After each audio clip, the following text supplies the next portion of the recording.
Hello viewers, my name is Xander Phoenix. The following video is a recording of the Glenn Beck show, September 12th, 2013. Everything except for this intro is not the property of Freedom Farms Foundation.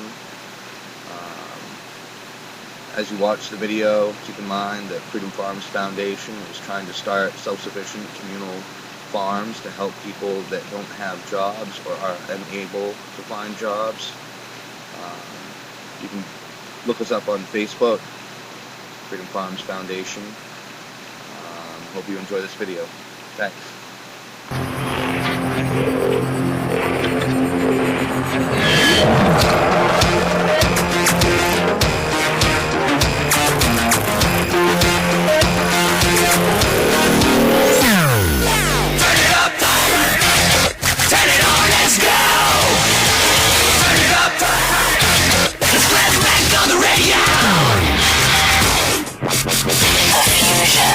Of entertainment and enlightenment.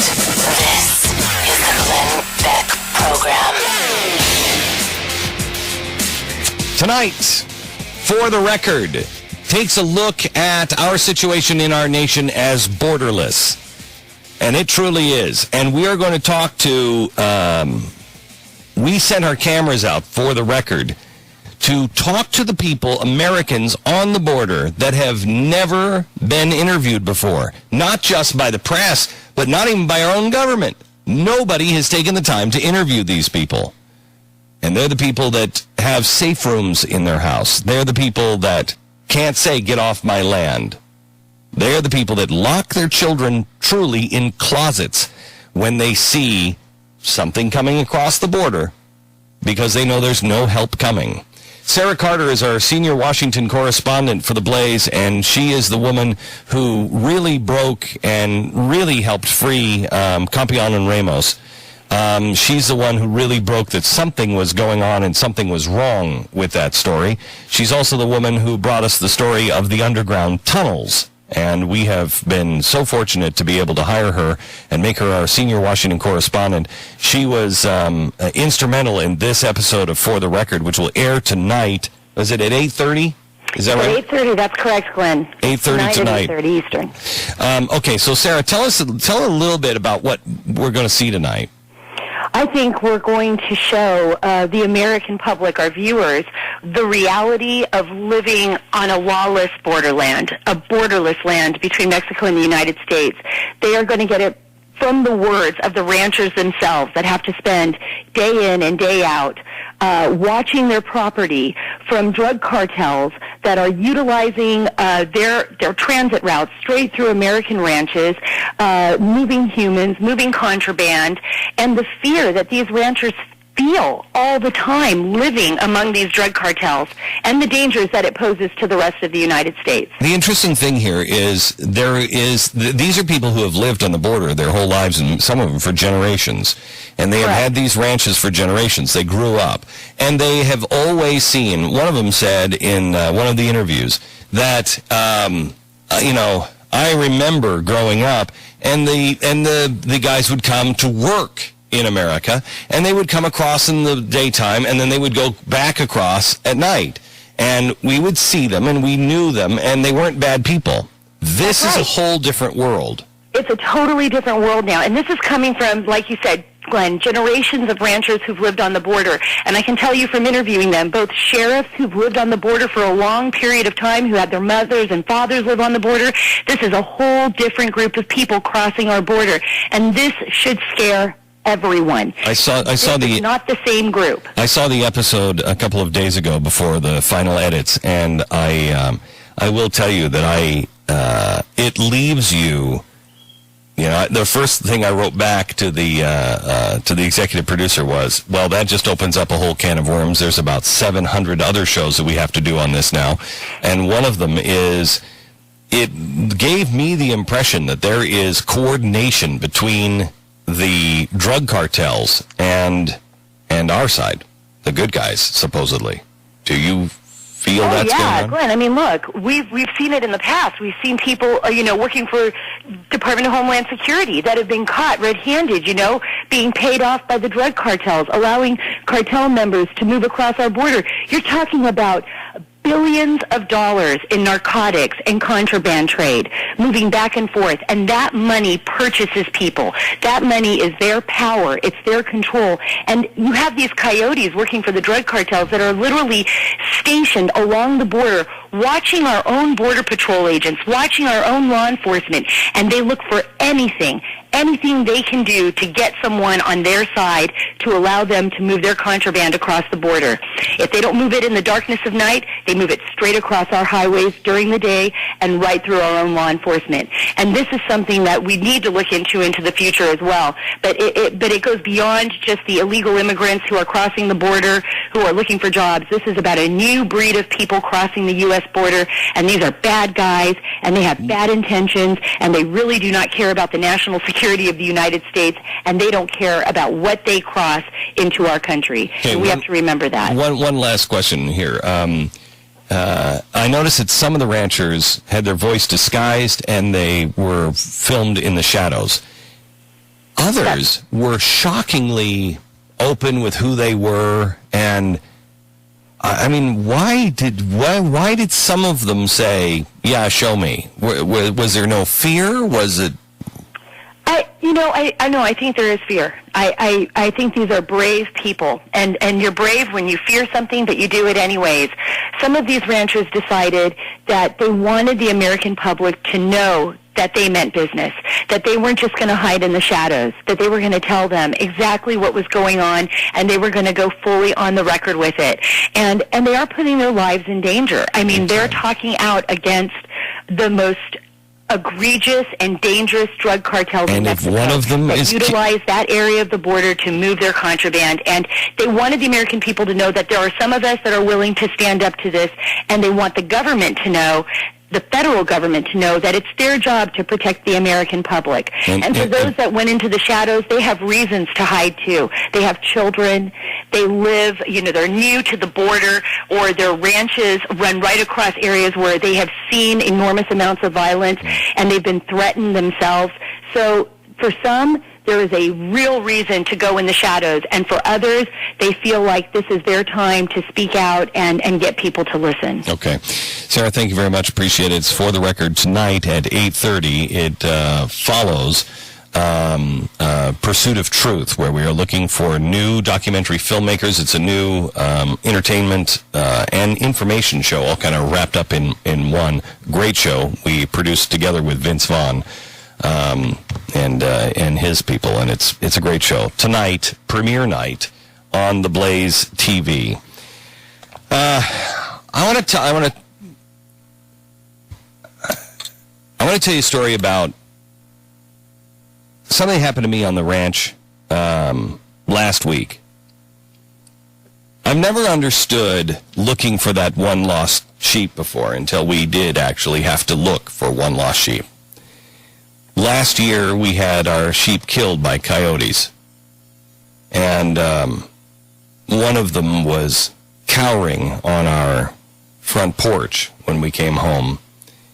The coyotes had come and just got into the sheep pen and just killed them and eaten them, and one of them was up against our door just looking for our help, and we were gone. We just assumed that they had all been killed. But then last spring, one of the guys who works on the ranch saw a sheep up in the mountains. Said, "I think that's one of ours." But disappeared, and we own this side of this mountain that, you're just not going to get to everything. Well, last week, my daughter looks out the back window of our house, and she said, "Dad, look, it's a sheep." I said, "We don't have any sheep." She said, "Look, it's a lamb." And so we all ran to the window and we looked in the back. And so I got my boots on and my coat, and we all started going outside, and we all tried to catch sheep. Now, I'm a city boy. I have no idea what it takes to catch a little lost lamb. It's not as easy as it might seem. And it took about 6 of us, and 2 forerunners and some rope, And finally, the sheep was so afraid that he ran right into the cab of my 4Runner. He thought he could just get, just run right through, right over my lap, I guess. And so he was inside the cab of this little vehicle. And we had to bring him back. And the kids and I, as we roped the legs of this lamb to put him in the back, to bring him back down to the pen, the kids just talked to him and petted his face and tried to tell him everything was going to be okay. He was terrified.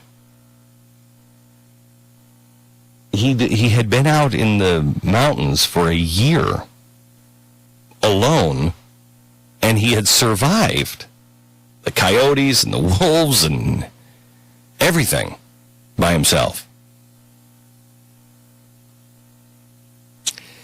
I've been thinking about that for a long time. In fact, as we drove him back to the pen, the kids and I talked about that one lost lamb and what it takes for Jesus to go out and how we're all lost sheep. It was really a cool night with the kids. But since this Syria thing started, I've been trying to figure out what this is all about. And one of us said the other day that I'm not sure that Romney would have behaved any differently. I'm not sure that Romney wouldn't have been going in and asking to go in. Now, he would have done it with a little more class. He would have done it where I think more people would have believed him. But I think he might have been going into Syria as well. I don't know. Because in the end, we all found out that he was the progressive. Remember, in that last debate, he was saying, when it comes to Middle Eastern policy, I pretty much agree. I do pretty much the same thing. We were all like, what? Trust the American people. I remember when I said, after the election, I said to my own team and more to my own self, well, we all would have gone back to sleep. Maybe we're supposed to stay awake a little longer, because if we would have put the new president in, the people who were awake today, probably a good portion of them would have gone back to sleep. I'll bet you 25 to 50% of those who were in the Tea Party would have said, okay, well, I'm tired, and so it's going to fix itself now. And so I thought, maybe that's a reason. But the other thing I said at the time, and I didn't realize it until yesterday, I said the Lord isn't just trying to save half the country. He wants to save everybody. Every single lost sheep has to be found. I just want to bring you up to speed on what I think is a miracle. Because we lost the election, I think, the left has flexed their muscles, and they have been breathtaking. And we have seen things like in Colorado. But because the average Tea Partier no longer believes in Washington and no longer believes the answer is going to be found there, which is true, because we don't have a Republican president, which might have been a progressive president just as bad in many ways, we have had to rely on ourselves. And because of that, the real story yesterday was not Syria. The real story was Colorado. And maybe that's the reason why the president decided on the eve of September 11th to have his press conference. Because that election was coming in Colorado, and I'll bet you they had inside information. They were looking at the poll numbers too, and they knew that they were going to lose that. And that is an amazing story. That is a story of Americans saying, I don't care what you say. We're not doing it. And doing it the right way, and recalling two politicians that were the leaders on the gun control bills in Colorado. That's a huge story. That was 7 people deciding, we're not going to take that. We're going to recall them. 7 people. Against the man. Against Bloomberg. Against all of the millions of dollars. Against the entire progressive movement. Against the state against everything of anybody who wants power, 7 people stood and said, I'm not taking that. I'm not doing it. And they won. Putin today is writing that there are no such things as exceptional. Well, I'd like to point out 7 exceptional people. I'd like to point out 1 exceptional story. That somebody said, no, I don't care what the system says. I don't care what everybody else says. I'm not going that way. So the first thing I said, trying to lift myself up and my spirits up, was, well, maybe this happened because we would have all fallen asleep. The guys who are awake would have fallen asleep. Well, because the president was reelected, not only did we not fall asleep, we have retrenched ourselves closer to the truth. What we might have believed was the truth last year, I think we're closer to the truth now. And that truth is this, that the power resides with you, the individual. The power is not in Washington, it is close to home. And you've got to shore your neighborhood up, your home up. You've got to shore up your state. And that's exactly what happened in Colorado. That is huge news and good news. And the other thing I said after the election was, God doesn't want to lose a single one. He's going to go after that lost sheep. And I don't know how it's going to work. But it is. Look at what's happening with our country right now. Look how many Democrats, look how many people. I agreed with Ed Asner the other day. Look how many people are starting to agree with each other and saying, wait, I don't want to agree with that guy, but I do. We are starting now to understand that it is the power of the individual and it is not the truth of the party that is this blanket truth. It is the truth that we each find as individuals and that we're going to disagree with each other on different things. But we're not these cartoons. And the truth is not this cartoon of all evil, all bad over here. This group is all bad. This group is all good. That's not true. That's not true. And now, because Romney didn't win, because this president has told so many lies, and now his own people are starting to look at it and go, this doesn't even make sense. We don't have to preach that to them. They're seeing it. And we're finding ourselves coming together. And the lost sheep, us included, are starting to see the real truth and are coming home. Even though we've all survived in the mountains for a while, and we've almost been eaten by coyotes, we're all coming home. And we're learning to trust each other. That's a good thing.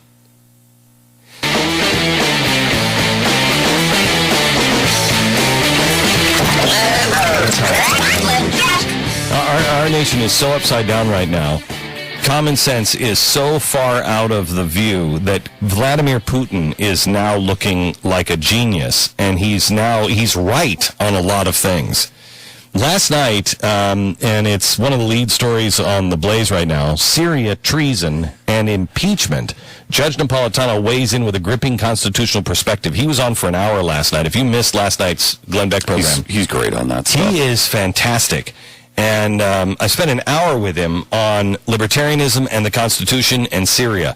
He said not only is he could he be impeached, he also would be in for treason if he goes in, because it is aiding and abetting. And he said, and this is fascinating, the guy who won the Nobel Peace Prize could be indicted for war crimes. That's what happened with Rumsfeld. And he said it will happen because there's only 4 ways you can go in to invade a country. And he said this is in violation of international law, what the president is proposing.